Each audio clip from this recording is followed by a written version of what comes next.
Testing one, testing paddock one. Hello. Test. Test. Test. I am test.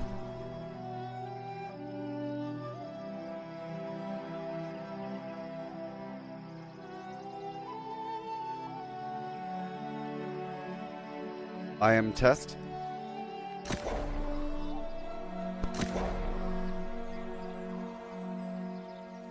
Alright, so the first thing I want to do, I want to queue up for some outpost rush so I can get some money in Azoth. So I can then move around the map and consolidate, make some money, and then get my crafting a bit deeper.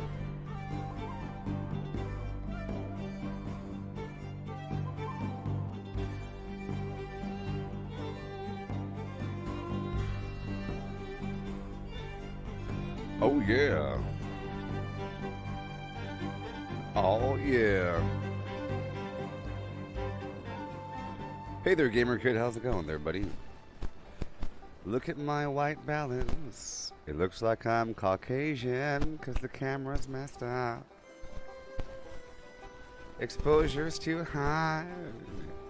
It looks like I'm a white guy. All you see are eyebrows in a sea of white.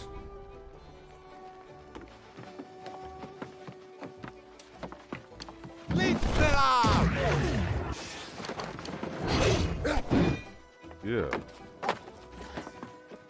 You are always welcome to fight for justice with us. Here. Viva! Okay, so right now, while I'm queued up, let me check out my build because I don't want to like be terrible here.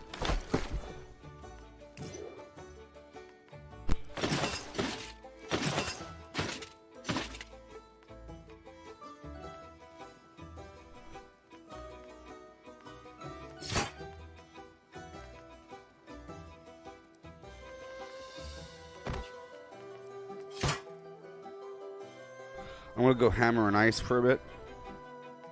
Maybe. I don't know. Maybe. I don't know.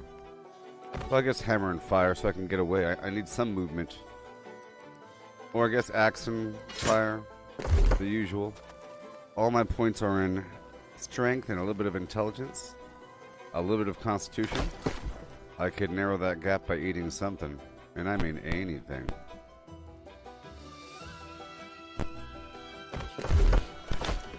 Alright.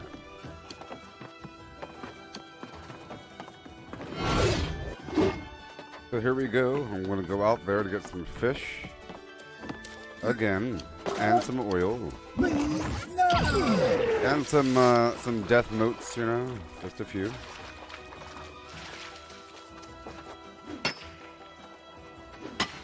I do feel the need to grab my other jewelry, though.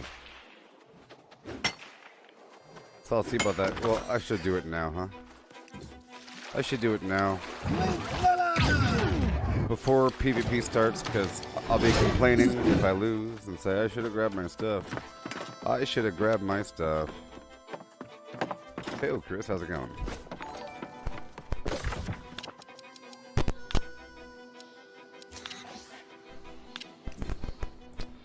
Well, I'm broke, so I can't do that. So we just have to move on.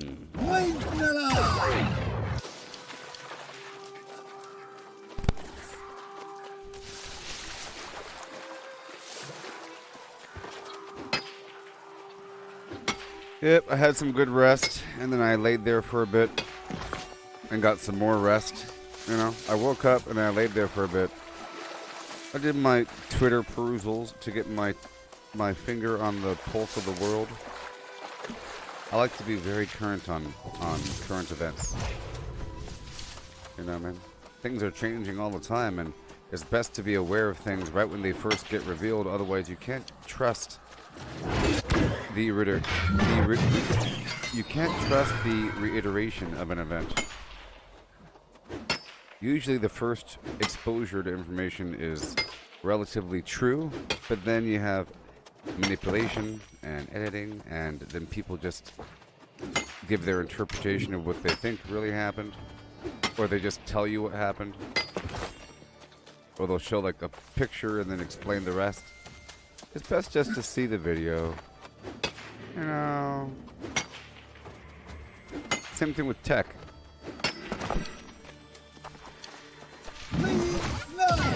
I see that so much is happening with automation in terms of the restaurant industry.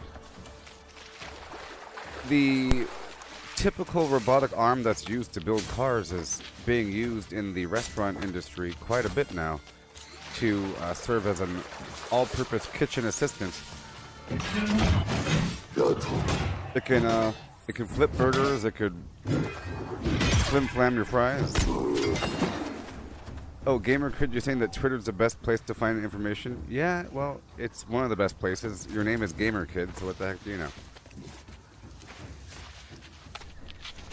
Look, so Twitter. Let me explain what Twitter is, just so we're all on the same page. Twitter is just it's social media, yeah, but it is the most popular venue for people to express flippant thoughts. So if there is anybody that has like a random thought, they tweet it, and it's short form design. Facebook isn't short form design. Reddit is just a bunch of forums, and it's really weird. And Echo it's not like a surface level thing. There's no other situation where you have that's like Twitter, because everything else just you write whatever you want to write, pages and pages of things. You can link things to and from and everything, but that's why Twitter's so powerful, because it's like it has a monopoly on short form flippant ideas. You know what I mean? And everybody uses it, sort of. Or I mean, celebrities use it. Celebrities use it, government officials use it, and then a bunch of average Joes use it. But it's the go-to place for celebrities and intellectuals and anybody that has ideas and thoughts. That's where they go, and they post. Now, is it true? Doesn't matter. But then you also have, like, you know, you got CNN and MSNBC and Fox News and New York Times and every last news syndicate is also on Twitter. You know? So every news agency is also on there posting a headline, and typically you'll have somebody making a reaction to a ridiculous headline. They'll say, "Can you believe this?" And then they'll link the article, and then you read the article. You know?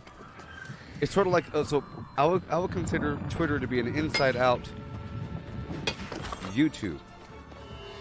On YouTube, you have like the videos and then the comments. You know what I mean? You have like the videos and then the comments. This is the comments linking to the video that they're talking about. You know what I mean? And everything's organized by comment. Reddit is the same way, but it's weird. It's like a niched ecosystem with subreddits. Twitch doesn't have subreddits. It's not organized by topic. r/gaming. But then there's a main Reddit where it's really popular, but it's like a hodgepodge collection, but it's for a certain kind of person. It's like for a weird internet person versus a normal person that also uses the internet. Like Twitter's for everybody, and Reddit's for that demographic of weirdo person. You know? You have to admit, it's a very specific demographic of person that uses Reddit. And that doesn't represent all of humanity. But Twitter sort of does.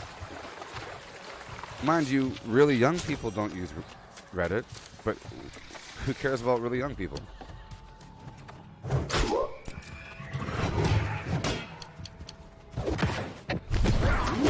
Or really young people don't use Twitter, yeah.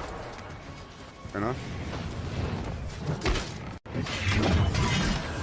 Let's just say that there is a vaguely official and permanent nature to Twitter that is lent towards the lack of anonymity, where it's all about having a blue check mark and being valid and, you know, being like a true person, versus any other form. You're just Turbo Blaster 849, you know, Yankees fan 402. is what it's like. Random person making random comment. Now, you do have those weird names on Twitter as well, but it really is weird. Like, there's some people that exist that go around Twitter, that go around YouTube, and they just make comments, and they're kind of vague trolls, and they're famous for that. Well, they would do really well on Twitter, because that's all Twitter is. People are known for making comments on things, and that's what it's all about. You make comments on things. You know? I would say Twitter's like a public forum debate hall, where ideas get thrown out there, and then they're shot down, and then the evidence is brought, and then people like something, and then there's a ratio of how many people interacted versus how many people, you know, yeah, some sort of truth standard. Yeah. But anyways, here we are. Look, it's the game. Isn't it so cool? So right now, I'm queued up for Outpost Rush. It begins at 32 out of 34. We're at 22 out of 32. Whenever it starts, it's imbalanced. One side has more than the other, so it could be a very messy and terrible game. But this time, I'm going in with decent gear, and I have armor on. I'm using I'll be using the hammer and great axe or some other combination.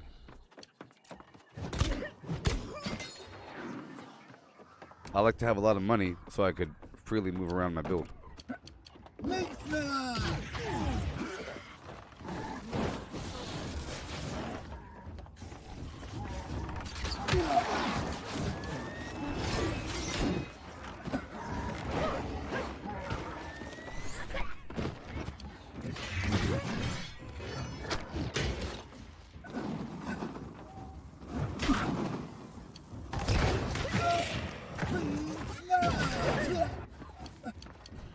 You thought about getting this game, but you found a lot of people saying it's trash. Well, I'm not going to influence your opinion too much, okay?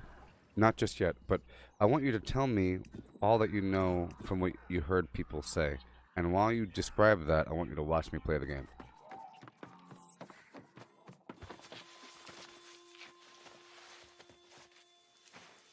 Just absorb with your eyes and ears the game, okay? Different aspects of it, okay? And you tell me what is your opinion of the game coming in based upon what you've heard from other people and screenshots and whatever, because I had a weird opinion as well, just so you know. Amazon isn't promoting the game very well. They're making it seem like it's a weird quasi-pirate, weird cultural weird thing with pirates and stuff. You know? It's like a rip-off of Oblivion. Here, let's just look up some promotional flim-flam for the game, okay?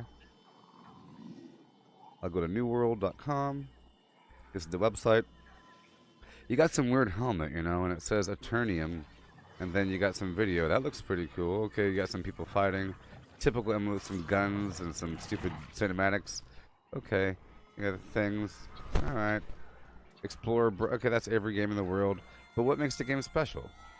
Okay, there's like a siege warfare, a big demon thing, people fighting together. I don't know, a stupid blue tree. Do I want to get this game? No. I mean, is it good? I just don't. I don't see myself playing this game. It's just so. 1 second.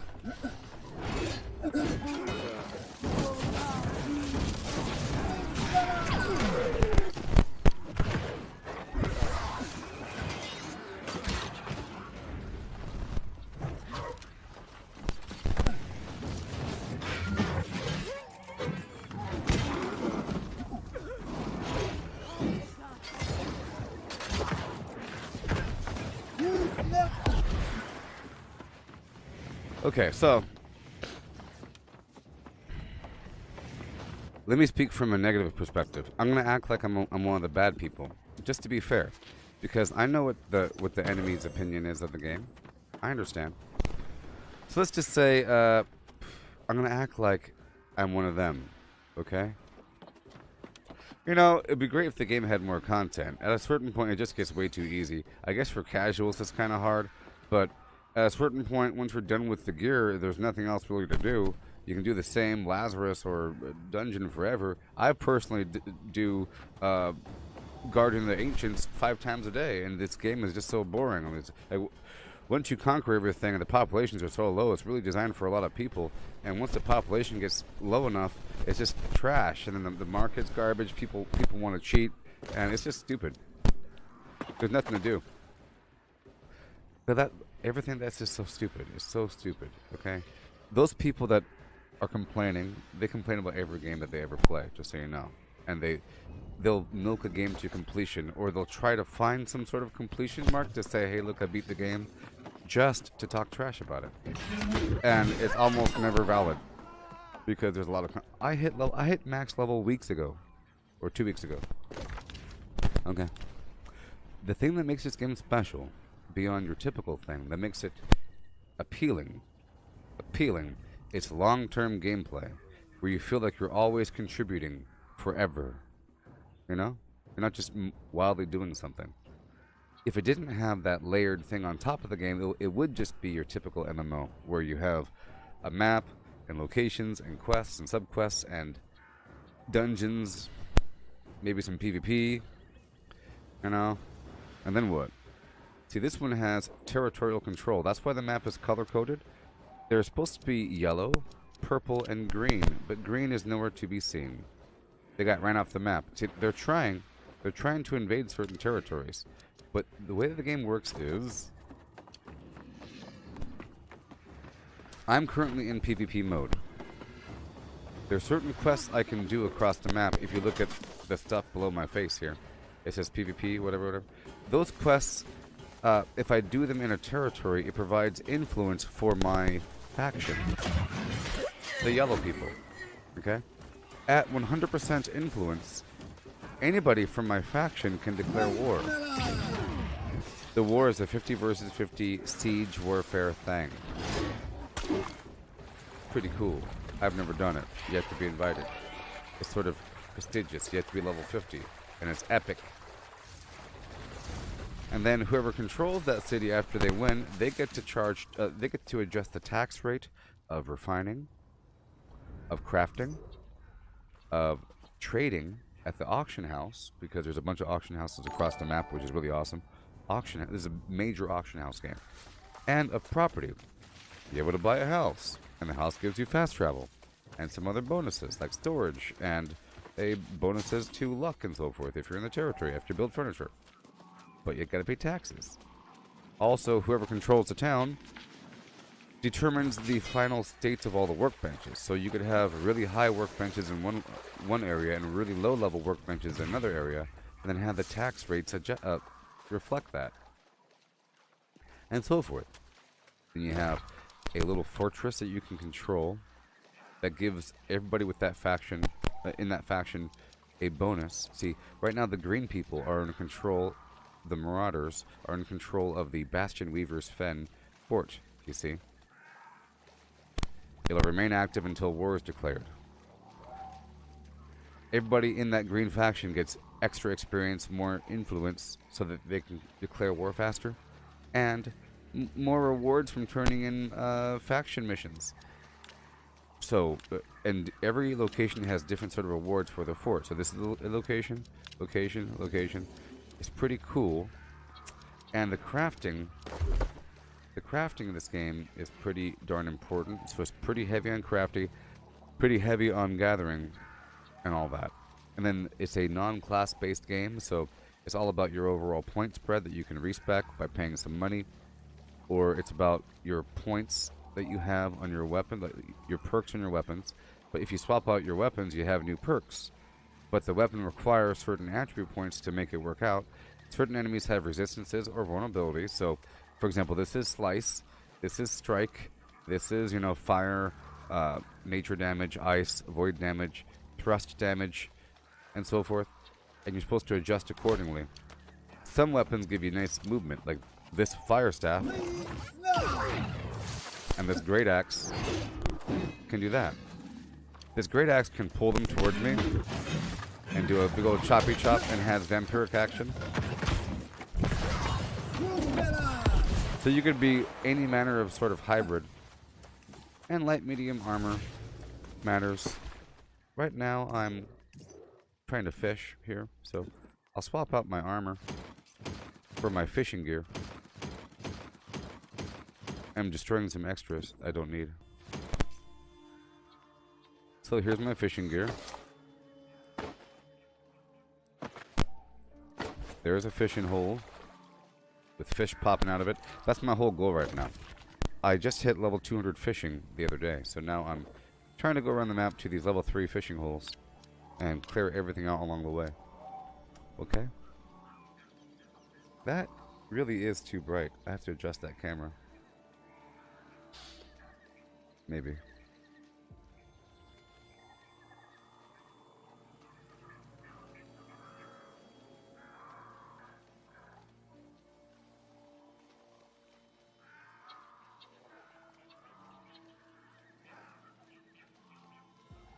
Whoa.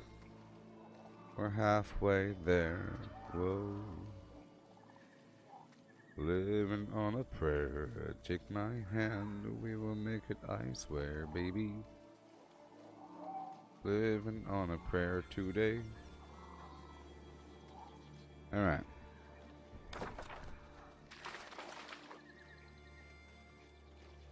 Well, I guess that's a bit too dark, isn't it? Meh.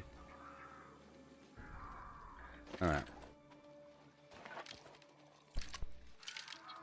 This is saltwater. Okay. So I gotta use the saltwater bait. Bingo. I'll fish here until the hole's exhausted of fish. Of fish.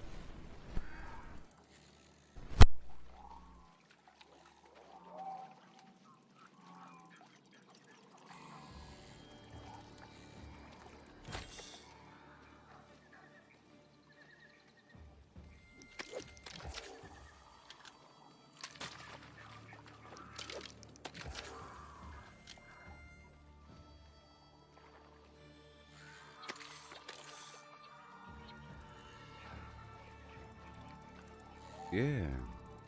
Got myself a treasure chest. This does help overall. One day I'll get an oyster. One day. I feel like the rarest thing ever. It's just ridiculous. I mean, come on. It's so rare. But this is a saltwater hole, so I should get it from here eventually. I am getting a lot of treasure chests, but I don't think I've gotten a pristine pearl from a treasure chest.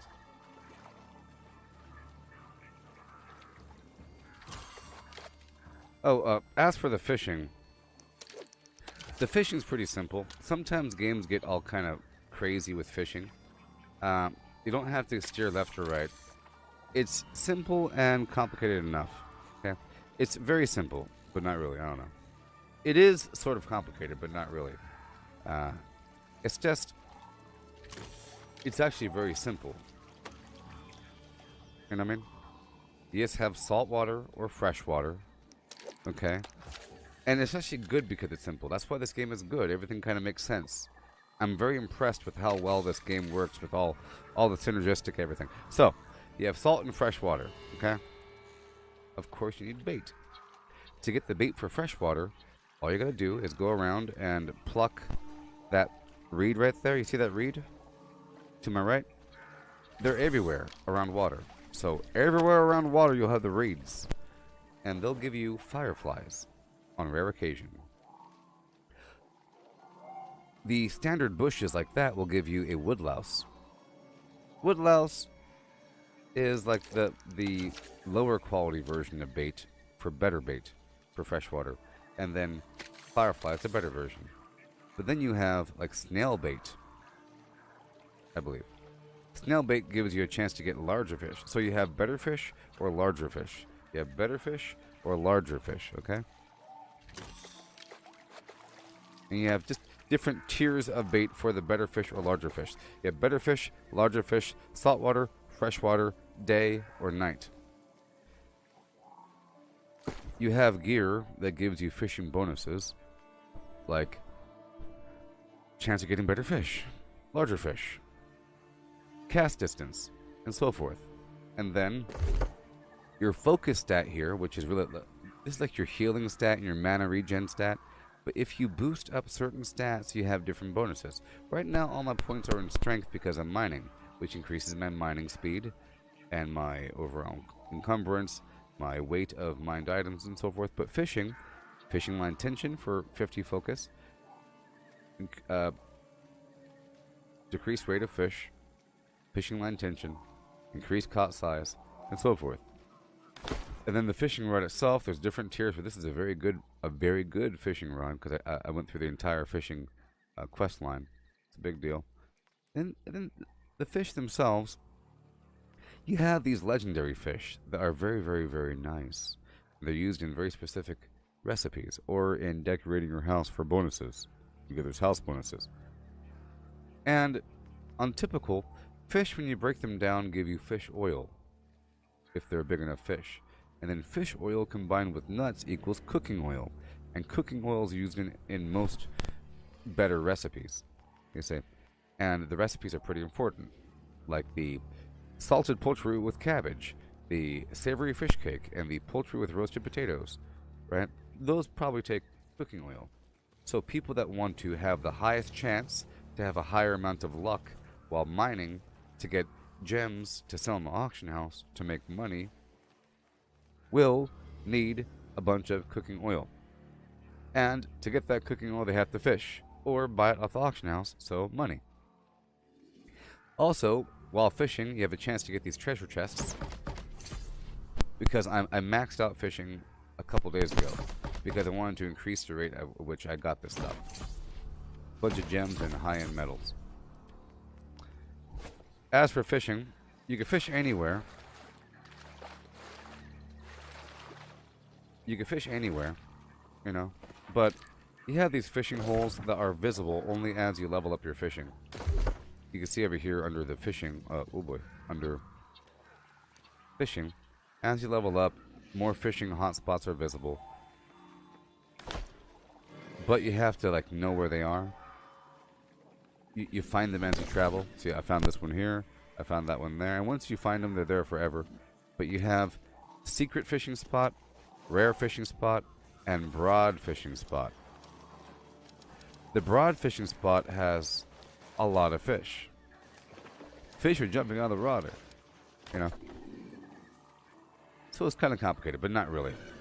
And then some fish will have special materials like a jawbone or a tooth or the fish eggs, which count as alchemical materials, like a tier 4 or 5 medicinal material or protective or offensive material.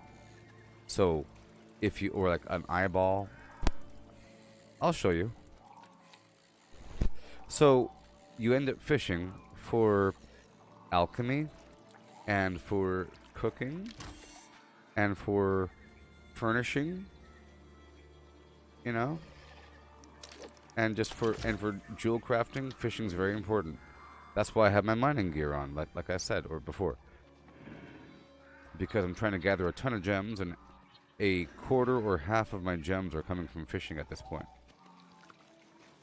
To get my gems, I go to a mine somewhere with a bunch of ore nodes with max strength and full mining gear while eating those potatoes that give me mining luck while in PvP gear, and I end up getting a certain number of gems. And then the nodes respawn and get it again. Now, I believe that there is a bonus for how far you cast the line. I think it's as simple as the tension in the fish is spread throughout the entire reel. You just have to, like, pulse it. That's all. No big deal. But it's simple. Some games are all like in Assassin's Creed Valhalla, you had to really mess with like left and right, which is realistic and everything. But fishing is the most annoying thing in this game, or the most time consuming, and that's why I'm doing it, because that means that less people or fewer people will be doing it, which means the components should go for more dollars on the auction house. And it gives me something to do. So within the past couple of days, my gameplay has involved traveling across the map to the fishing hole, clearing everything along the way. That's what I was doing when I was coming down here. When I killed that boss, I was just coming down to this spot. And over time, I developed a nice route. The looting system is pretty nice in this game. It again is very simple and yet complicated, but it's very simple. You have, like, let's just say basically two different kinds of boxes. You have a third kind of box, but whatever. Like an alchemy box, but whatever. Let's just say you have supply boxes and provision boxes, and they're kind of in most buildings. So if you see some sort of building, you're going to find a couple supply boxes. There might be really big supply boxes or really big provision boxes. Supply boxes will have primarily refining reagents, because that's what makes the world work. Refining reagents. Materials used to process other materials, like sandpaper for wood, tannin for leather. Hey, look, the hole's empty now. You see, there's no more fish visible. Flux for whoopsie.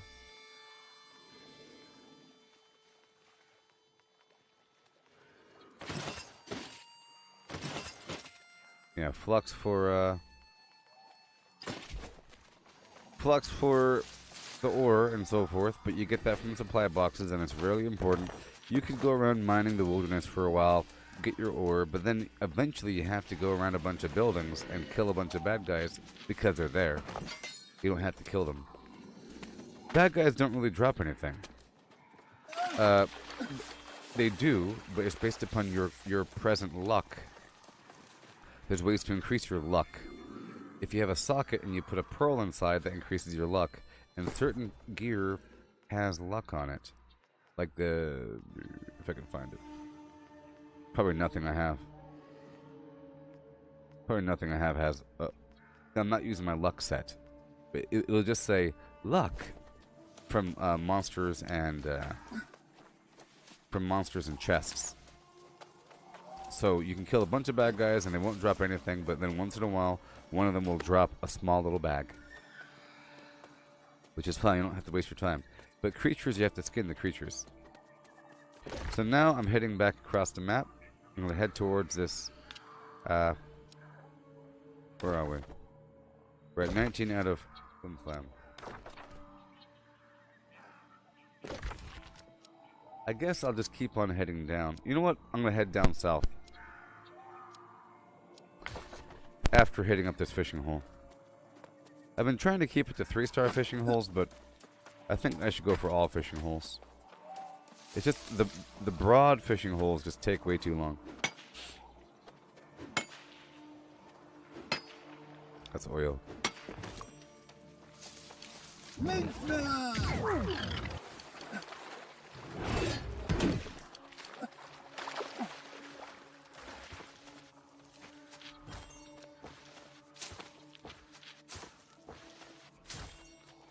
Yeah. Yep. I guess I can get the death motes as well. Probably in my best interest. I'll just hang out here for a bit. Oh, you hear that?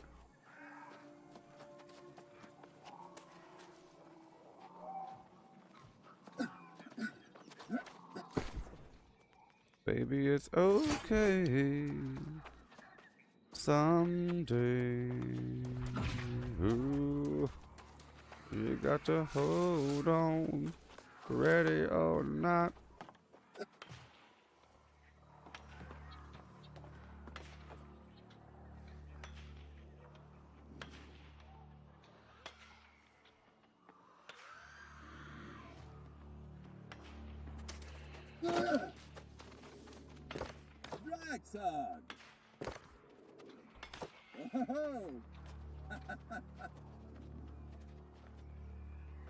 That's the enemy, by the way. That's the enemy. I'm pretty sure I could defend myself in my current build.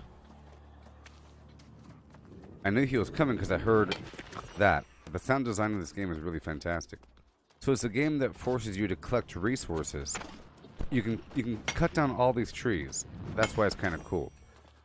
And you can harvest all the boulders with a pickaxe, but it makes noise, you know? And sometimes you have to cut down a whole forest. You have to cut down so many trees in this game. It's really about cutting down trees, fishing, picking up plants, and getting resources.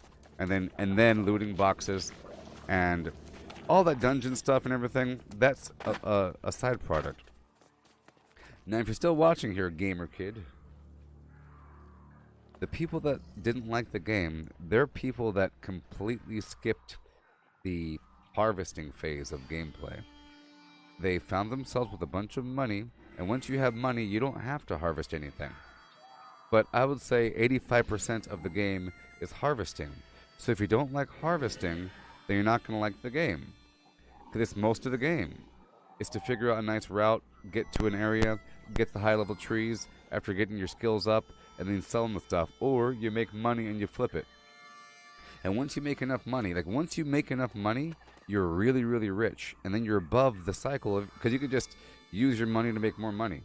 Because there's always a way to make money if you have a lot of money. But if you have no money, and if you're working for yourself, then you're kind of just living with it. And if you're living with it, it's a very immersive game with lots of stuff to do, because it's all about getting the resources and then doing something with it. And then you're slowly crafting over time. It's a slow build-up of crafting skills. Like that with alchemy. You're making a ton of potions and you're using them over time. And you can make better bags, and you're helping out your friends, and it just takes a very long time. For example, like with the furnishing, like I mentioned before, you have a house, or you could have 3 houses in the game. You could have 3 houses in the game, okay? And those houses can have furniture, just like Fallout 76. But you have to craft the furniture, and you have to have a certain level to craft that furniture. And it takes a very long time. So at first you're crafting not a million, but let's just say maybe thousands of small little chairs and stools and ugly little beds, and then you get another plan, and you make a bunch of that thing, and you slowly improve your house. And now I'm at the point where I can make trophies, you see. I can make these trophies. A trophy that inspires you a bit when battling certain enemies. And there's different levels of trophies. So the goal is to have maybe even 3 houses in one zone and have the best possible trophies to give you the best possible items. It's also, you see, the luck factor. The luck factor is significant. The goal is to have these different sets of gear. This is mining, that's skinning, that's fishing. That's my PvP stuff, right? So if I was using skinning gear, you see this right here? The scar hide? Creatures have a chance to drop that. But because I have a house here with a trophy for skinning, I have a higher chance to have that. So it's all about going around killing a bunch of creatures and getting that. Or just buy and sell that. You can just buy and sell it and skip the entire gameplay phase. So whoever's really complaining about that, you ask them about what they do all day in the game, and they're not going to mention mining or something. Or they might go to very specific locations and do it just one time. But all those people, they're just skipping it. There's nothing wrong with it, but it's just like in Fallout 76 or any other game. If you skip the progression, you might complain about lack of content because you sort of skip the content. If you race to the end, please don't complain about being at the end. People do it as like a badge of honor, so to say that you beat a game so quickly, but then in the same breath they say, and the game is trash because I beat it so quickly. But they probably used a couple exploits to beat it quickly.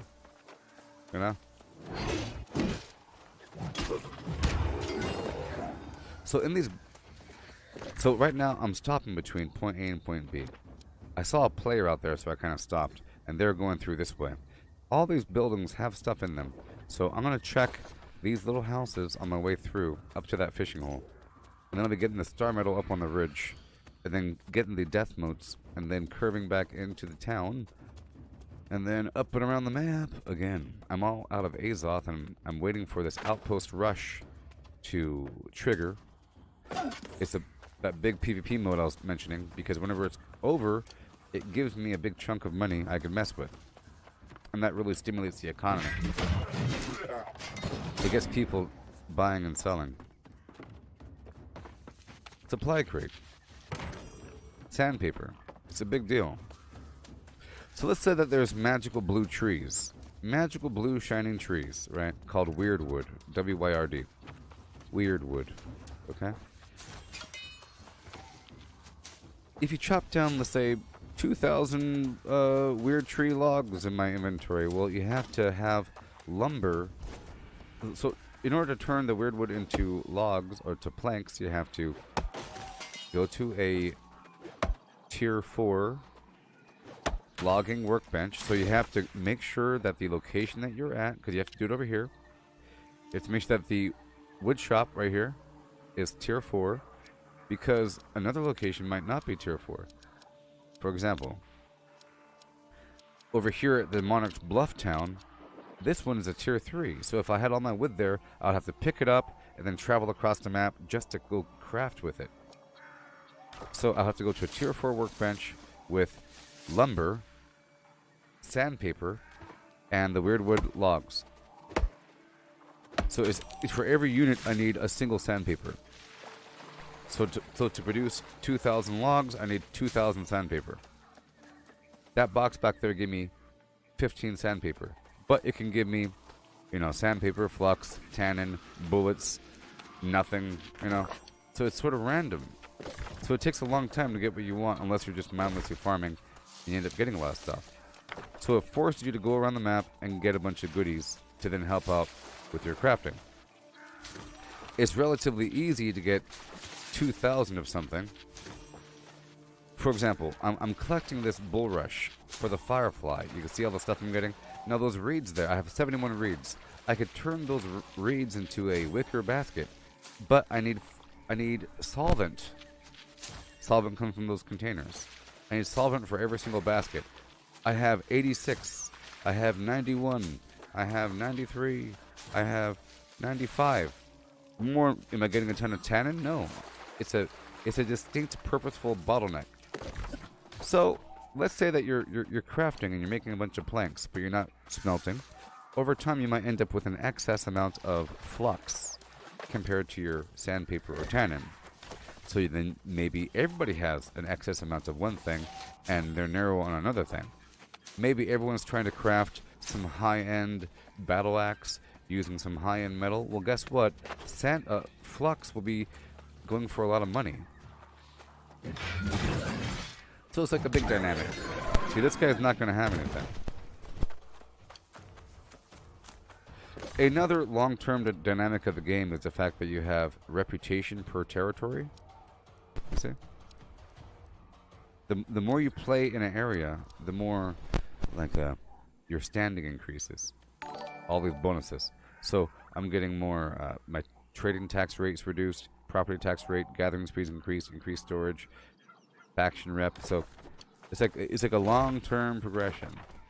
And you could choose to increase the rate at which you increase your rate so every time you level up your faction standing, you can choose one of 3 different categories, and it's kind of random which one it gives you. Trade and tax rate, storage, or territory standing. If you chose territory standing, that means that every time you kill a low-level creature, because this is like a relatively low-level creature,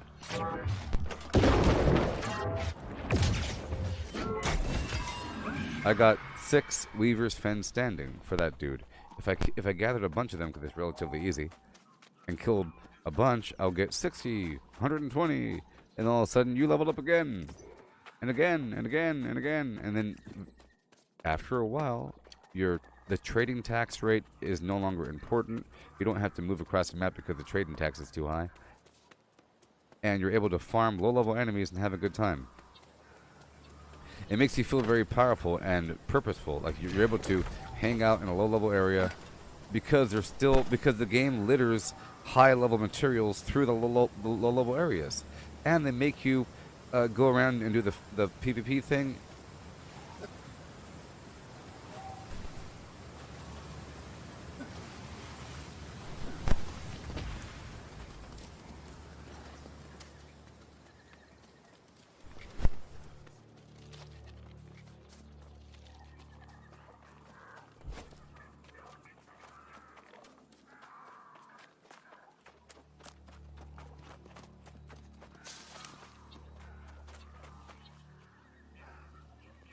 Yeah. Like this material right here, this is some of the better ore, you know? And, you know, to harvest it, I would want to put on my mining gear. And I would want to eat my mining food. Proficiency booster. And then we go. Because my strength is so high, I have a chance to harvest in one hit. And I'm getting increased yield from it. But like I said, to refine this material into bars, I would need steel and charcoal and flux. To make steel, I need iron ore and charcoal and flux. To make... Oh, sorry, not iron ore, you need iron bars. To make the iron bar, you just need the iron ore. You don't need flux to make that. That was convenient. It just respawned.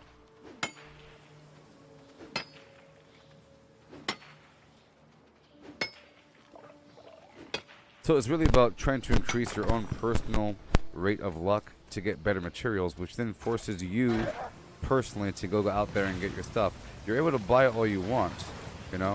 You can buy things, but you personally should have a better chance of getting a better item if you go out there and get it yourself. So I'm going to fish right here. Right there.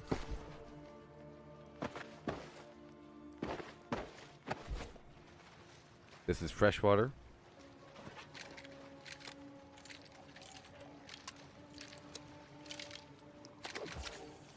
Plop. Yeah. But in terms of gameplay, let's speak more positive. If you're still here, gamer kid, playing with a bunch of people is really, really fun. This game is intended to be played with a lot of people, not just a few. A lot. By a lot, I mean like 35 people running around. Maybe. And it's really fun. It's a party of 5, right? And if you're in the party, and if you're standing around, you get credit for somebody else killing something. So, you typically, if you read the chat there on the bottom left-hand side, you'll have people trying to find groups of people to go clear out an area. And there might be like 4 groups of 5, all doing... That's a lot of people, man. Hanging out, all fighting the same area. It's awesome. You have an army running down the road. And then you have epic open world PvP with like 30 versus 20. Standing up on a hill on a ridge, shooting fireballs. It's really awesome. Right now my server's kind of dead. So if someone said that the game sucks, part of it is because the servers are dying. Because people are jumping ship. Because they're moving to more populated servers, and it's a self-fulfilling prophecy. Amazon let people move. Because some servers were overpopulated, okay? Some servers had a really long queue time, and some servers had no queue time. And they let people move, and people moved around, and then people moved around again. And all the losers left. So, man, this server sucks. And they keep on saying that. Well, I'm leaving. Catch you guys later. I'm moving on to another server. And, of course, you're going to make it worse. You're making it worse, buddy. Just stick it through. I'm sticking through it. When the game first came out, there would be, you know, a bunch of people at any given fishing hole. There'd be a bunch. Right now, I'm the only dude. We saw a couple people back there. But right now, this game feels just as desolate, or just as empty, in terms of players, as Fallout 76. You have a couple there and there and there, you know. But in the case of getting exotic resources, it's in our benefit to not have a bunch of competition. It kind of makes it more exciting. There's still a lot of people playing, but it's not thousands. I think this has like a 2,000 person server capacity, and right now we're averaging like 300 per day, or 300 at any given moment. 2 to 300, you know, at any given moment.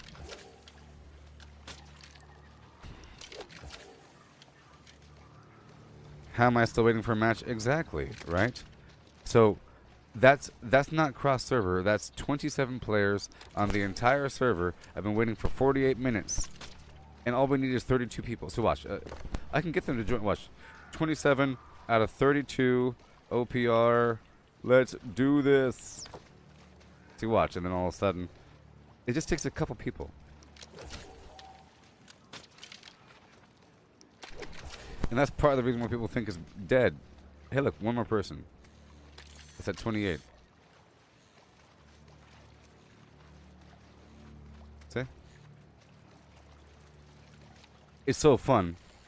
And what you're about to see in the Outpost Rush is a fantastic example of mass PvP. Because it's a 20 versus 20 fight. It's really epic.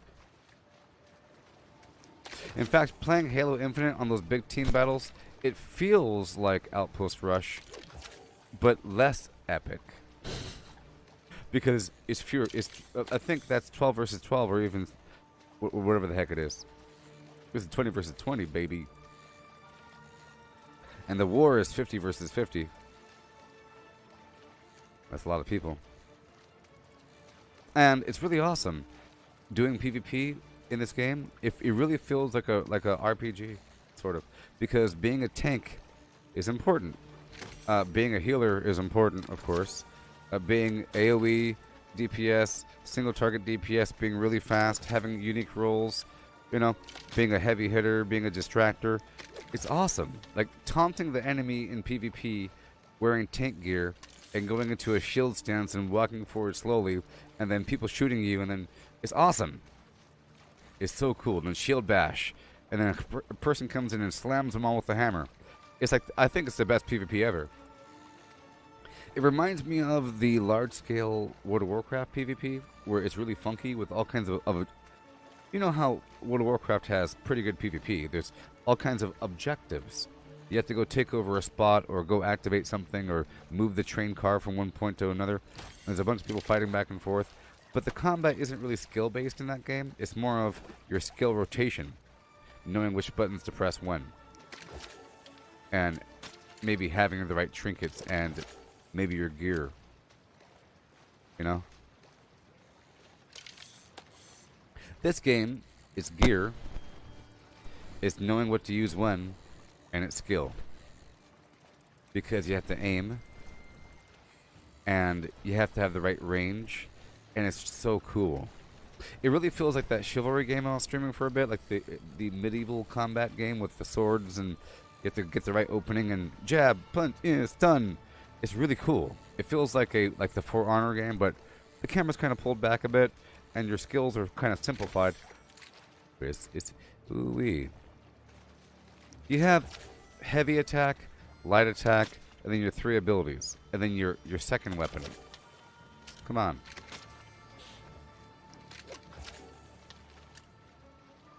It's about to start. 30 out of 32 OPR.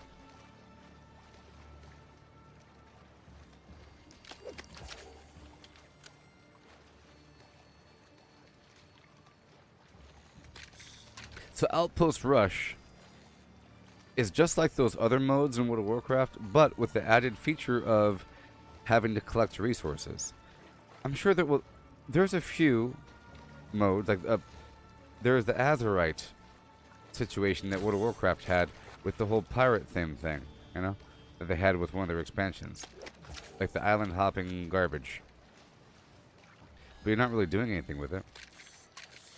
Here you have to collect the resources, the trees, the rawhide, and the ore to build up the gates, the respawn point, the command tent, the guns. It's a streamlined version of Harvest. Oh, it's about to start right now. Oh my god, it's starting. Oh my god, it's here. Oh my god.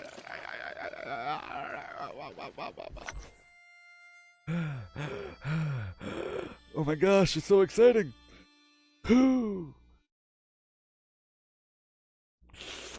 our game faces on. Oh my gosh. God.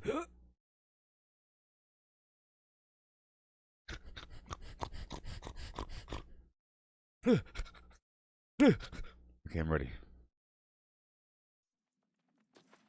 Oh my gosh. Ba-ba-dum, ba-ba-dum, ba-ba-dum, ba-bum, and dum. Ba-ba-dum, ba-ba-dum, bing, bum, dum. Oh yeah. Oh yeah.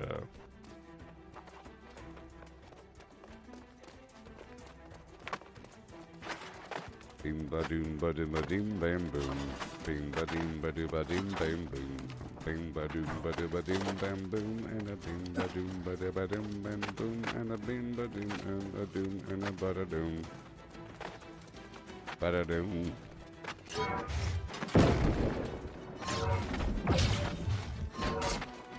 Ba doo doo da.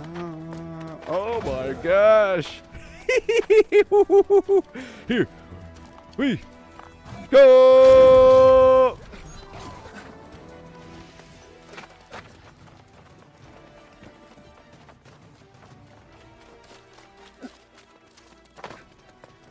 This is the best PvP ever. Best PvP ever.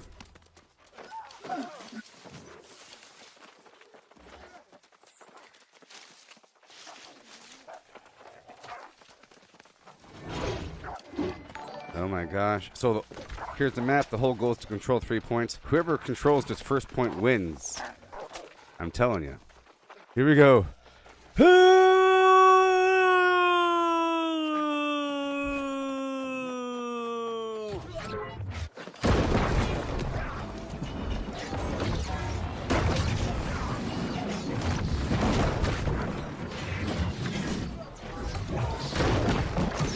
Oh boy, turn around.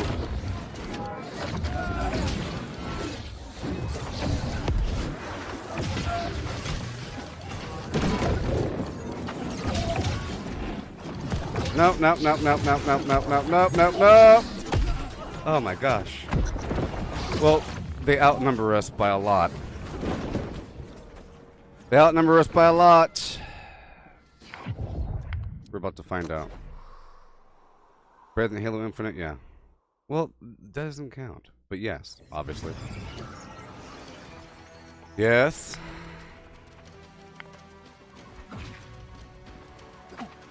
That doesn't count. That's like a first-person shooter. You know what I mean? I'm talking about other kinds of PvP. Well, yeah, it counts.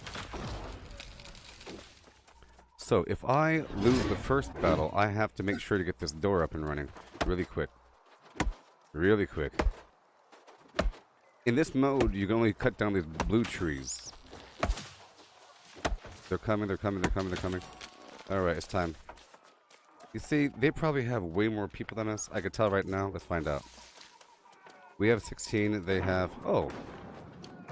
Okay. Are we on red team? Oh my gosh. We're doomed. We're hosed. Oh my gosh. Let me pull back for a second. Okay, here we go.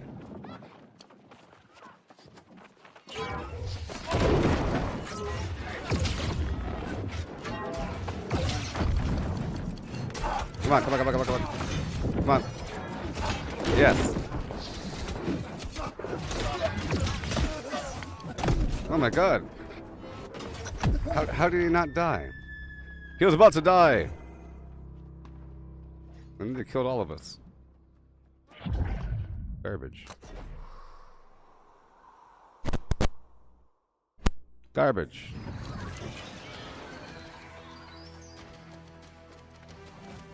Okay, so now we're gonna win.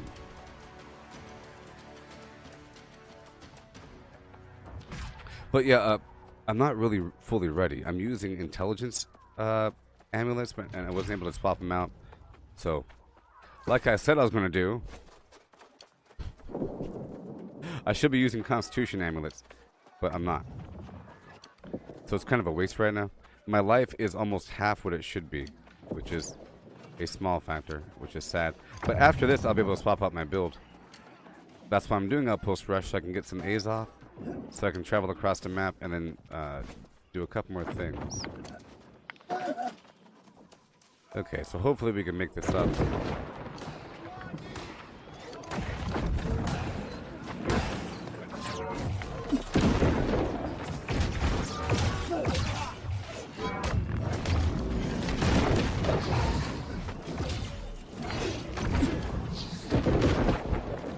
Okay, let me move this. Oh my god, no. You gotta regroup, man.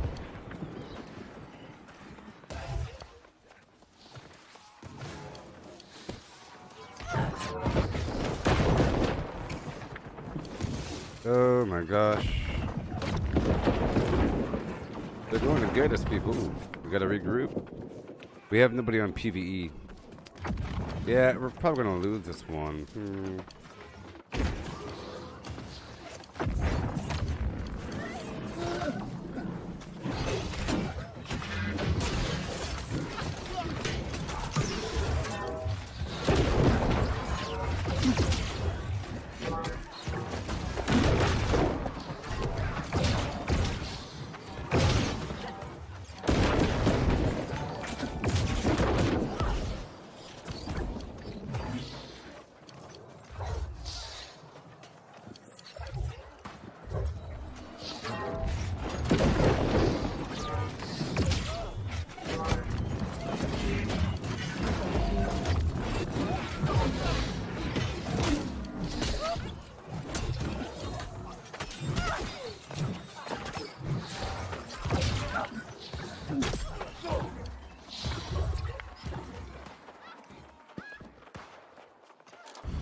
Okay.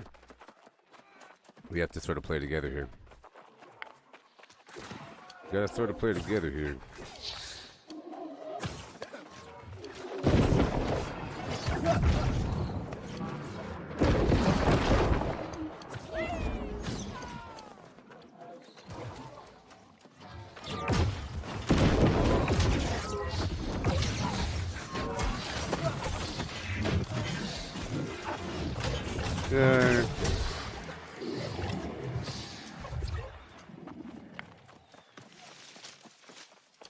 Break down the door.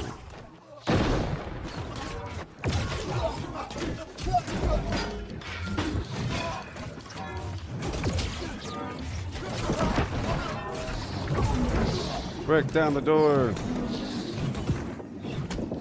Let me check around for any bad guys. Okay.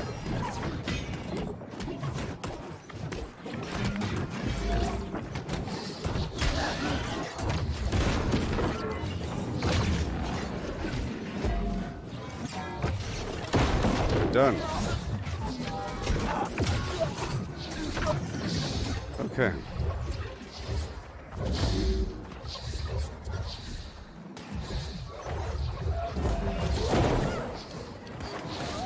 I mean, Halo Infinite is pretty good, by the way.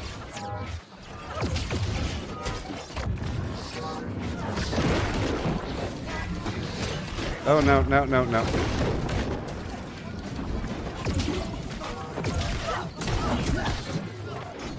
Oh, no! Man, they got these, all these hard hitters are on their team, and they're all working well together. They're probably in a group together. They got like 4 of those dudes are all playing together every time. And they're doing a lot of damage. Crazy. And we are going to lose.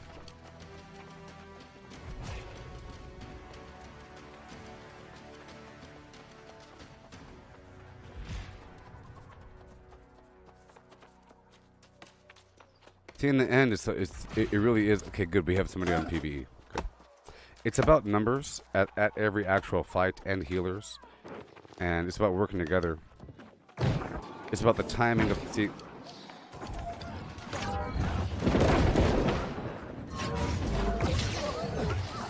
Oh, great.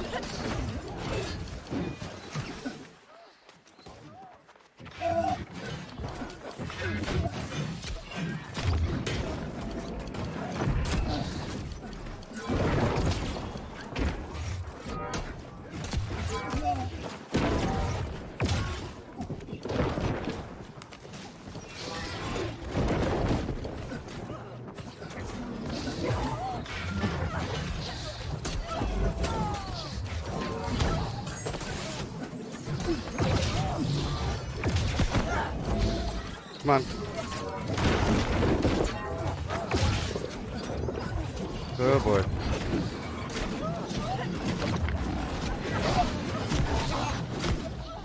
Come on. Oh, no, no, no, no, no, no, no, no, no.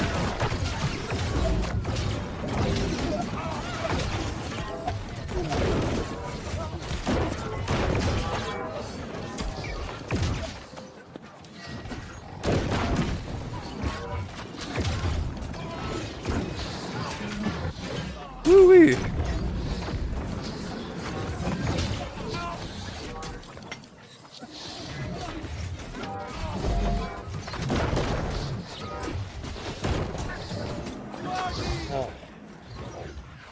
But that was a good battle. Woo-wee. And they have a brute. Great. The brute is just trash.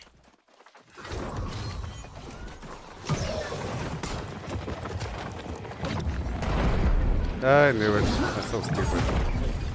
Let's not get killed.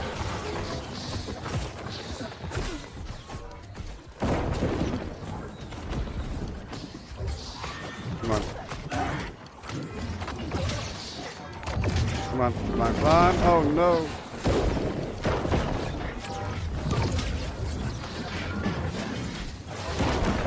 Come on.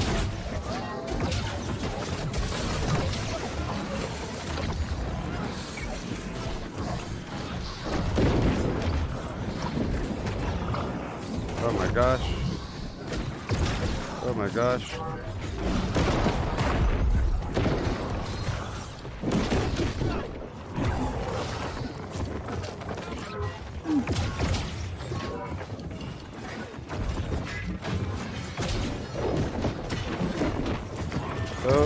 Oh no.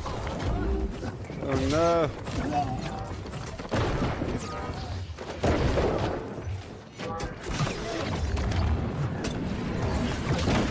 Come on.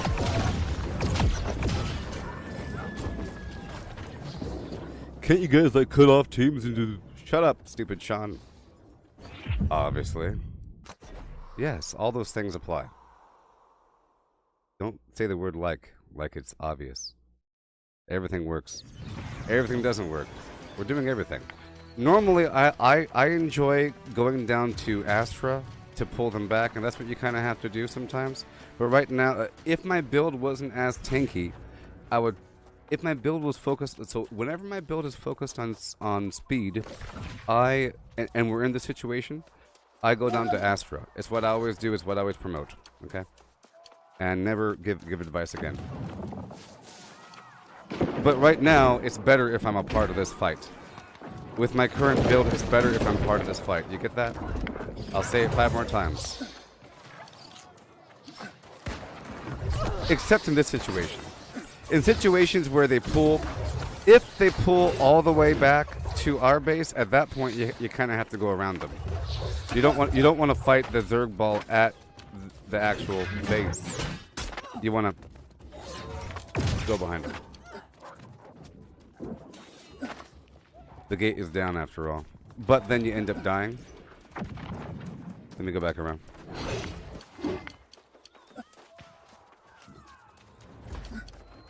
In the case of that last little base, they probably had brutes on both, and they did. They had brutes on both sides. Otherwise, flanking's kind of okay. But flanking sometimes gets you completely killed.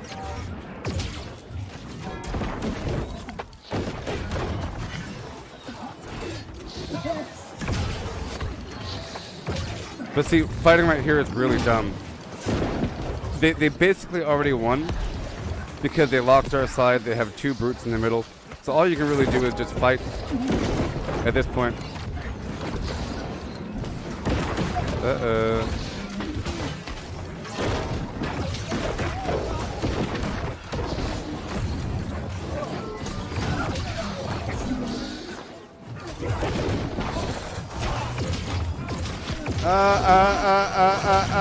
Oh boy.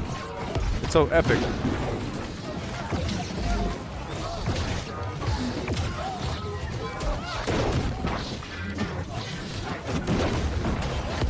Oh, run. Oh, there we go. Woohoo. Gotta pull back sometimes. Oh my gosh. Wait for that heal to kick in.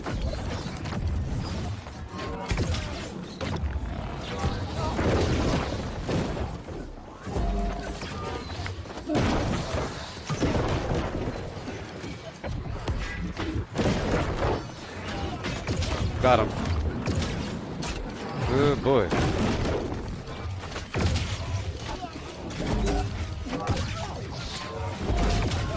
Run away, run away! We're getting pushed back. No. Yes. Almost.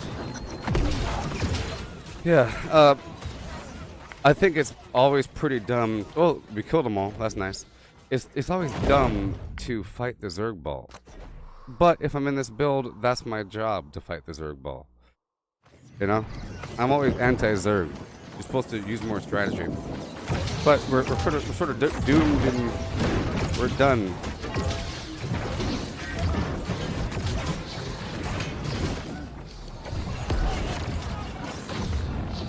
And getting spawn camped is always trash.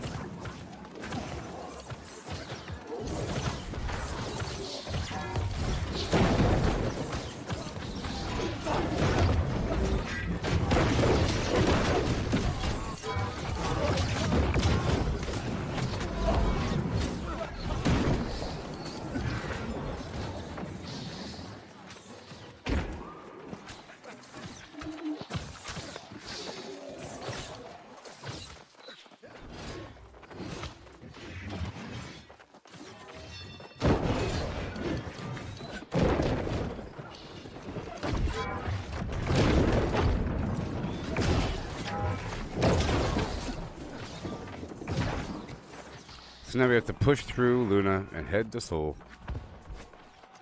Gotta stay as a group to a certain degree.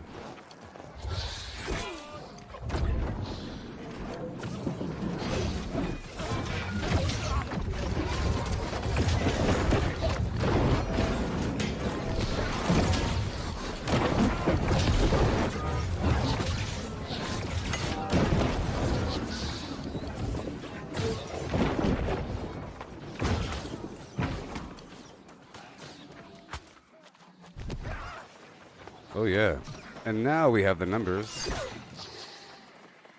We have the numbers, but they have certainly both the brutes, yes.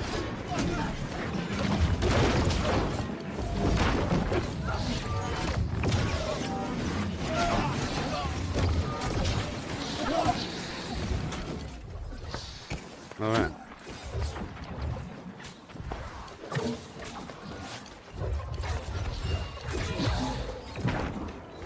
So, Sean, if I was playing with my company, I would totally be doing things like little plans. But these guys don't listen, and I've tried a million times to have them listen to my little plans, but they don't, and then I die. Because it works. Sending a small crew down to their base will pull their force back, but it doesn't work if no one joins you. Sort of. Oh no! Oh, I couldn't heal in time. I was trying to push inside. And sometimes if you respawn, you can kind of head down there. Like, if I was in a... That's how... I'm waiting for my guild to catch up. I would totally be doing specific tasks. You know? And we would all be doing the same task and working together. But this is just a bunch of randoms doing random things. And they don't listen. They actively go against it. And they say, nope. Nah, we lost. GG. Nah, we're just having fun. You know, so I'm done with all that. So if I'm in this build, my job is to always stay with the main fight. If I'm not in this build, my job is to chop down those trees and get those gates up and get those things online, get the respawn point, get the command tent, you know, the entire time. And when necessary, respawn across the map. So if I have my oh my gosh. Okay. We have to regroup here. If I have my super fast build, oh my gosh.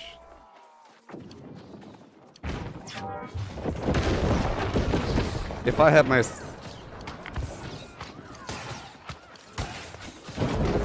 then I go across the map depending. I think we have to 3, 2, 1 and Ah!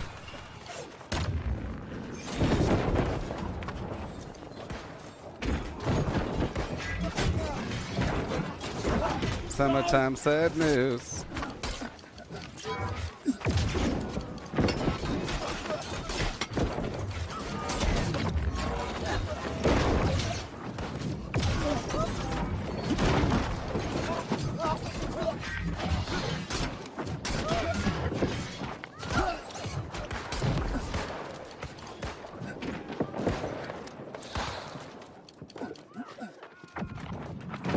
Whew.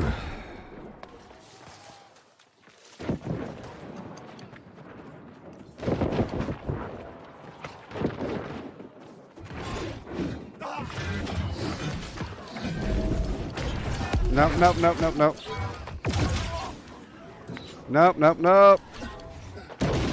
Dang it, I was trying to use my other weapon, and I thought these punks would jump off the mountain. There was like 5 people on the mountain. I thought if I go in there and do something that these guys would come down, but no, they just stand there. Pieces of garbage.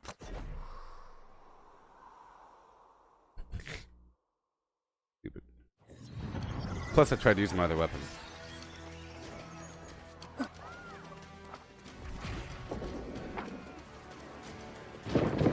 Yeah, so I'm gonna try to get my gear swapped over because I have half the life I'm supposed to have.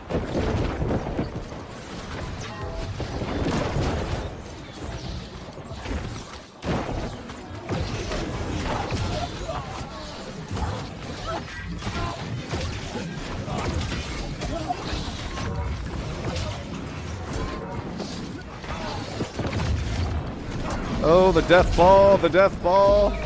Woo!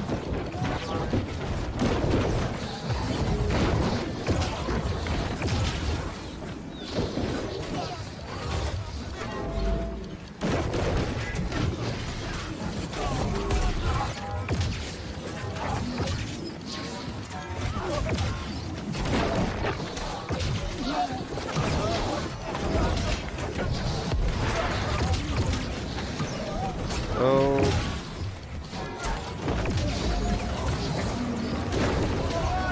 Come on.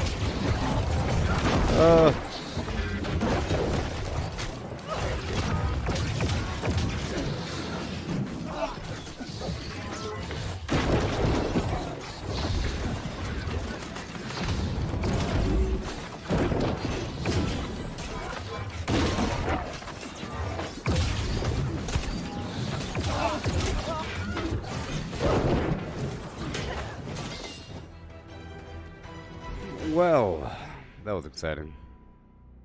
For 3 seconds of my life, oh, they give me bare pennies.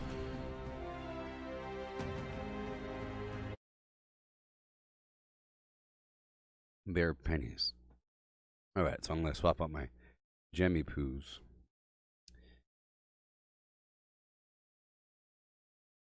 And then it'll be better. And I'll have half as much life. I had a different build a second ago. But now I have to go. Go, go, go. I was using this fire staff.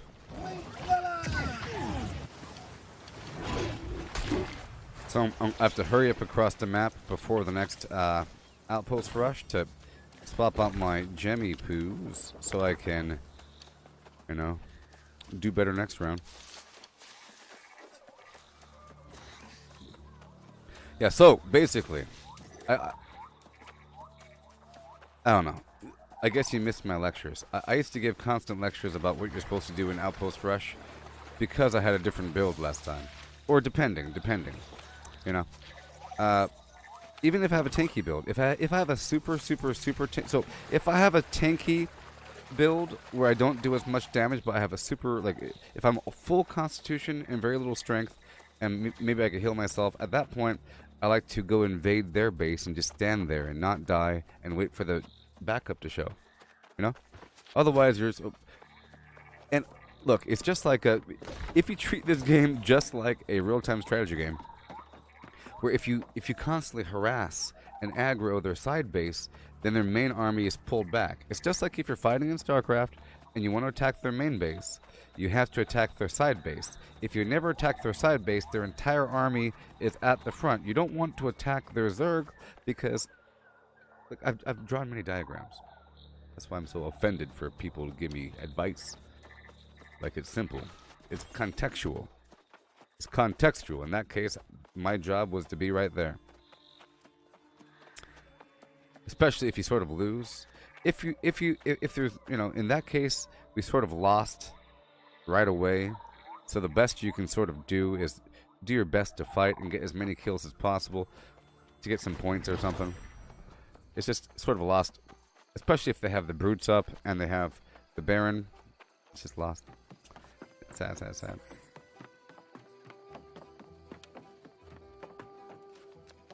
Yeah. Let's hurry up across the base right now to get my stuff. Alright.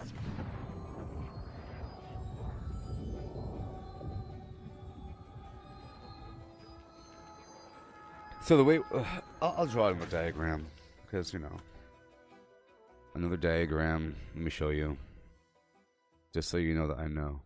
And if I don't do something that you think is obvious, there's probably a reason why I'm not doing it. It's probably just temporary, probably just for some variation in my life. But here we go. Here's your map, right? You have entry and entry, and then you have 3 points. One right here, one right in the middle, and one right here. If you see the route here, this one is closer to this base. This one is closer to this base. And these two are equidistant. So, typically, people all go here and meet in the middle. Whoever wins that fight sort of wins the game. Sort of. Because that forms an offensive wall that then pushes down this way. Right? And what happens is you have little trickly reinforcements all catching up and dying. Whereas these guys aren't dying. These guys haven't died yet because they won the first battle. And by the time, you know, they're done capturing this thing because half of our team is dead, we no longer pose a threat. We're no longer fighting. There's like 15 of them inside of that tower, and there's like 3 of us outside shooting fireballs. At that point, their reinforcements easily come and back up this wave. And now what happens is, like with last game, you have our entire force fighting their force, but our force is going to be smaller the entire time until we magically turn the tide. So what happens is suddenly we'll defeat them. But then if there's other variables, so the only goal is to hold off long enough to defeat this first fight and then the second fight. And then if you defeat this second fight and you take over this middle base, then there's hope. Because then on the map, there's a big, horrible monster down here, and there's a, you know, there's a big old ghost lady over here. You know? And there's people trying to do that. Last time, the other team did it, and they ended up having, they had 2 of these big bad monsters over here, you know, 2 of them at the gates. And it really is about soul winning. And they also captured the Baroness. And they probably had somebody over at their base building up defenses. Our side had nobody. We were all just a bunch of random people trying to fight. Their side was organized. It really is an overall team composition thing. I can't be the only one calling the shots, and I wasn't in a PvE build. You have to have sort of a PvE build that's fast and dicey. You see, when people leave, you're not supposed to all go there. You know? Some are supposed to break off and go straight here to get the wood here, there, you know? To get the wolves here, there, to get the lost around the corner and the ore. And you have to do that the entire time. The goal is to get the front door online before the wave comes in. If you don't, then you're really lost. And guess what? We lost, because nobody was building up the doors. Normally I build up the doors. or something like that, you know. And then if for example, if I'm busy, really focus on getting those doors up as fast as possible, and the attack wave comes in, and I still have resources, and I see that, oh look, there's 15 of them and 3 of us. At that point, you run as fast as possible across the map. You know, you run that way, straight to here. Bingo, bango. You go attack their furthest point, and that pulls them back. It pulls back the forces. Also, if during the initial push, some people chose to go straight here, that'll have a major effect. You know, if our entire army went straight here, they would probably lose. But that's if our entire army went straight there. You know, if we conquered their base first, got the respawn point up in their base, got the doors up in their base, that means that we are respawning next to their base. There's all kinds of strategy, but you need to have communication, and people need to listen to you. That's why I'm waiting for my darn team, or my company, to get up to level 60, and we'll be doing all these wonderful things. So just stay tuned for a couple of weeks. Until then, it'll be nice and sloppy with experimentation.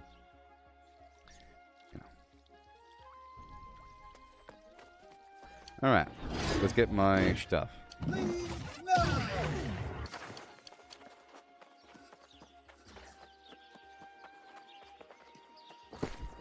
Okay. If I were flamed, oh no, I don't know what to say. If I were flamed today. Strength.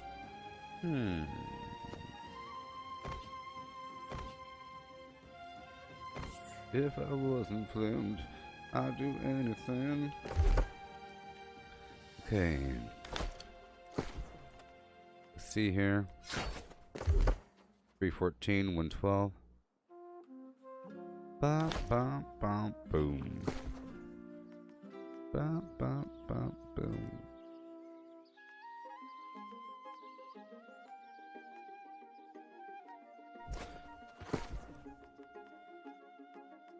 It's a fine balance between offense and defense, you know.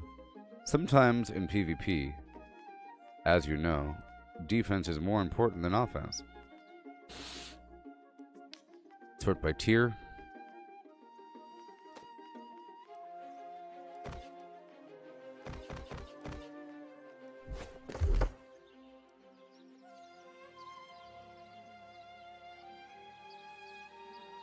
Alright. Big old stack of crazy food. Big boom. Big bada boom. Uh-huh. Uh-huh. Uh-huh. Uh-huh. Uh-huh. Uh-huh. Uh-huh. Alright. Let me see one thing over here. I might swap out that gem. It's an intelligence gem. Oh boy. 15% damage while at full health. It's amazing. It's just amazing. If then I wouldn't know what to do in the things in the world today. Okay, more damage than the players below. Yeah, let's go for Exhilarate. I wanna finish them off, baby. And I think having Exhilarate for the Great Axe would be good because I have bonuses for killing the enemy or for attacking the enemy when they're about to die. Done. Done. Let's go sign up again. Even though the game is probably happening right now.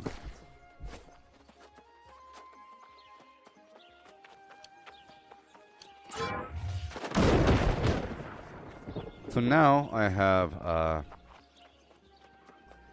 10.2 thousand health. The light of the covenant shines within you. The light of the covenant shines within you. Okay, well, I'm joining a game that is already going on right now. So here we go. I'll be invited any second now, and I'll be put on the losing team. Isn't that fun? To be put on the losing team? You can tell because it says 1 out of 40 right now. it means that the game is currently going on, and I'll be added in just a second. Alright, in the meantime, I can look at what I got.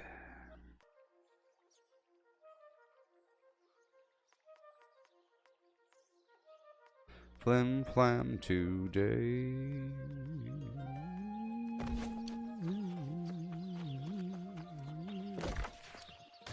I mean, any second now it should invite me. Any second now, right? Yeah. I'm gonna go down here to this, this fishing hole over here. You know what? I haven't been over here in a while. Let's go check it out. How am I looking? Well, before I do that, let me empty out everything I have.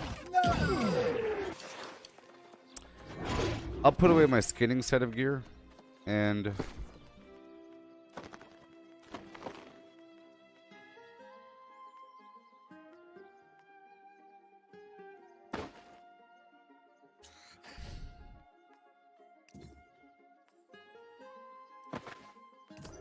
yeah, I'll keep the mining and fishing on me.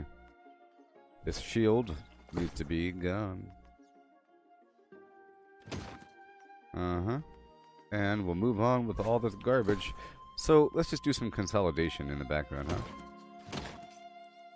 That's what I'll do. I guess I missed the outpost rush because it's not going on right now. I missed it. I missed it. That's fine. Better late than, or better going in next game prepared than nothing. Okay, we're about to do some consolidation. Nothing major. I have to move my gems down. And the precious materials. So I can go on foot, I guess. Yeah? Maybe? Going on foot is quite the endeavor. How about let's go on foot from the south? I'll go all the way down south and then I'll head up north on foot. Yeah. That's what I'll do.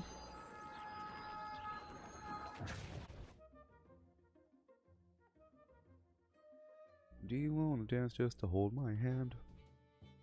Kiss my baby, I'm your lover man, oh baby. Do you want to flim with me? Where are my level 60s? I don't got none. Everyone in my company, oh, who the heck are you?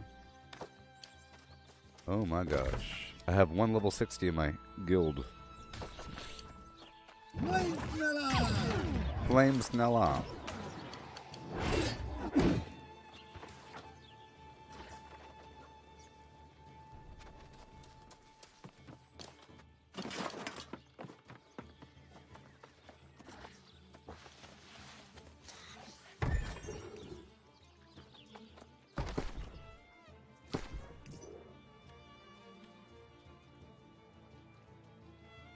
All right. You have to yell it, and you gotta believe it when you yell it.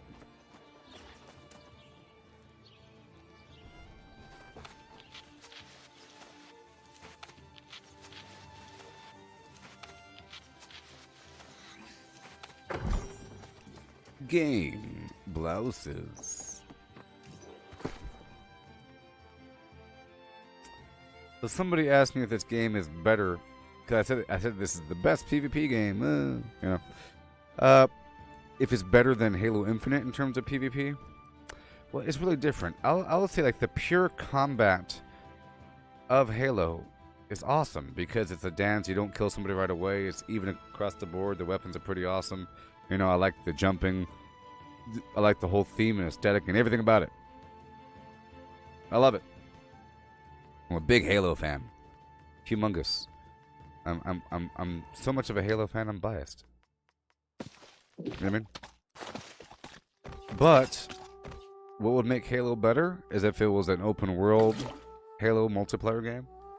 Wouldn't it be better if Halo had thousands of players in an open world where you could take over territories so that you're doing PvP for a purpose? It is nice to have arena style with points and everything, but I think any PvP mode with objectives is good. The more complicated, the better. Like that one, the big team battle mode with the power cells and all that, that is approaching video game territory. That's why I say, oh my gosh, it's like a video game. Oh, you have to do things. Like, being forced to do things is good. Just saying getting the most kills is bad. So your typical Call of Duty thing is kind of bad. But not bad. Alright, so buy a weight, let's cut these berries in half. We could always get more berries. They're like the easiest thing to get. In theory. Sort by weight here.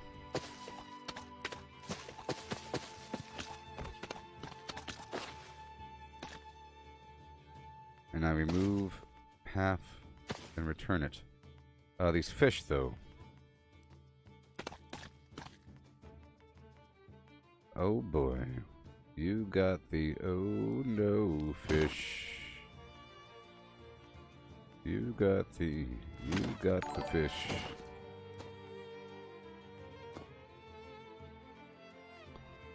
You got the fish.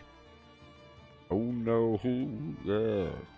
You got the mangy, eagle serpy, Varanus mangy, albinecha. All right.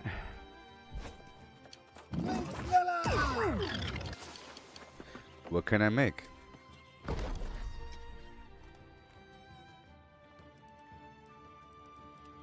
Sort by materials.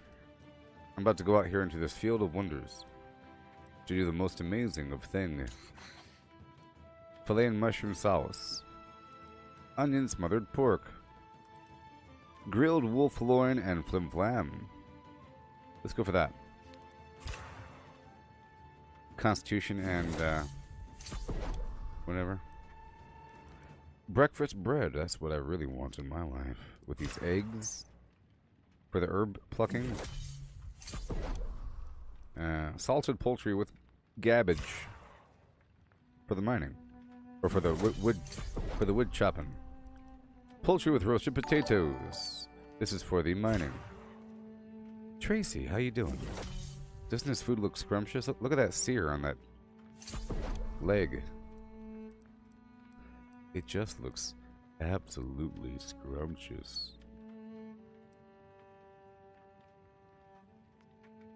Make some backup food.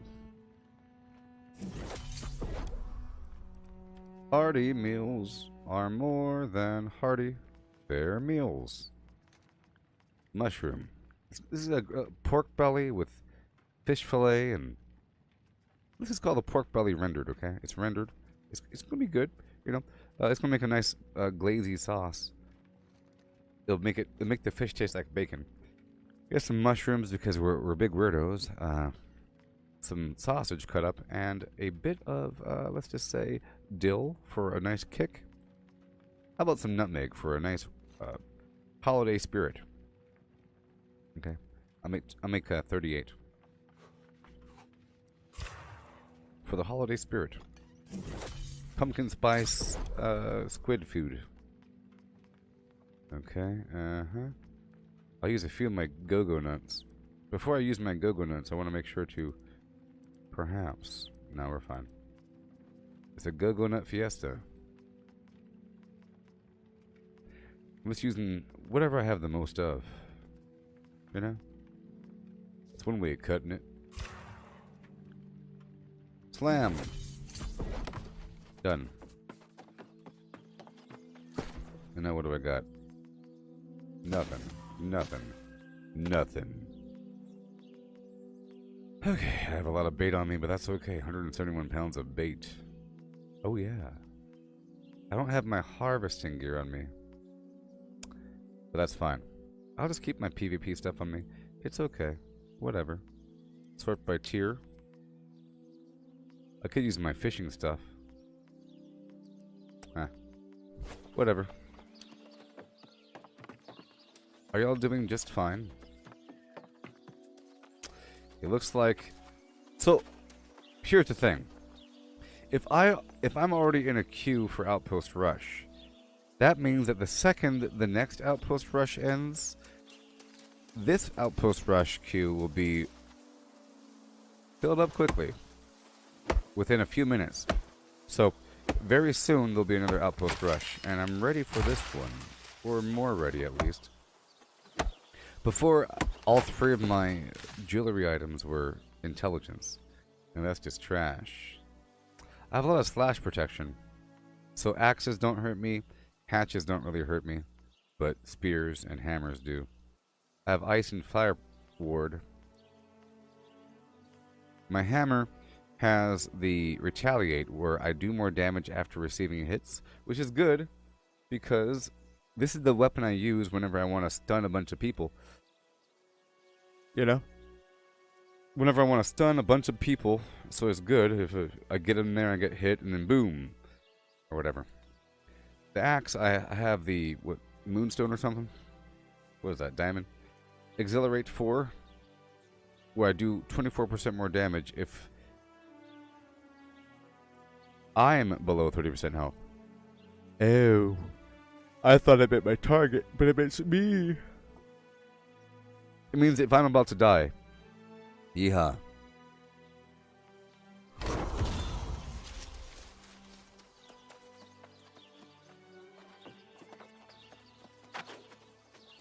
So, I'm about to go through this area and harvest a bit. And I'll be going up north. I'll clear up all these corruption sites, get 20, 20, 20, 20, 20. Azoth. It'll be fine, you know? Fine, fine, fine. Already, you see? It's really funny when I join an outpost rush that's about to end. What do you think?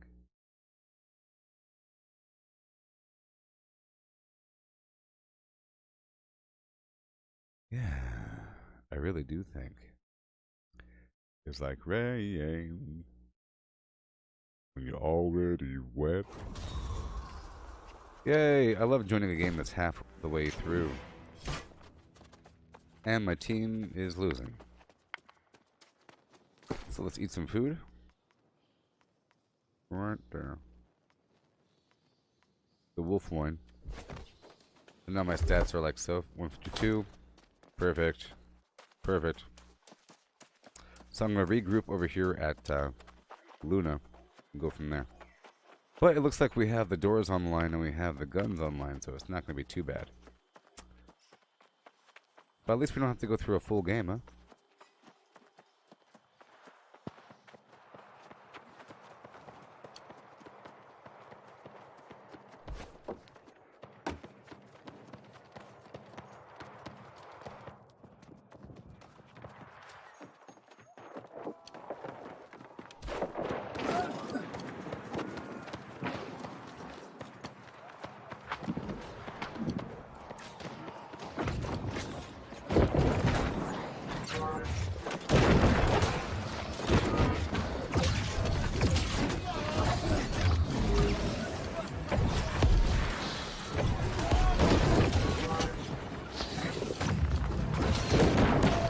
Oh, come on, come on, come on, come on, come on. Oh my gosh.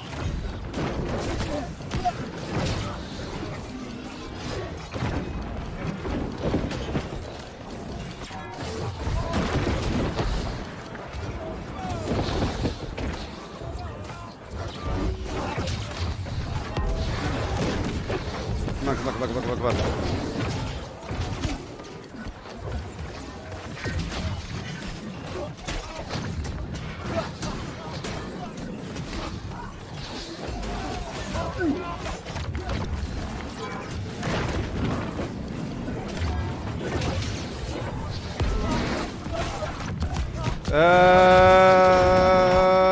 Oh no!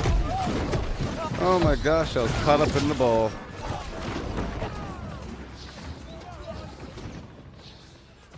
Oh my gosh. Hey, Spencer. How's it going there, buddy? Nice to have you back.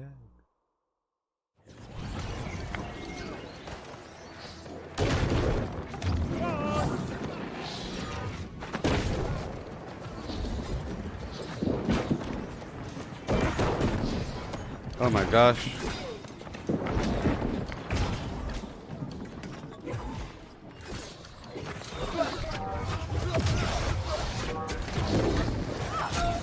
Come on.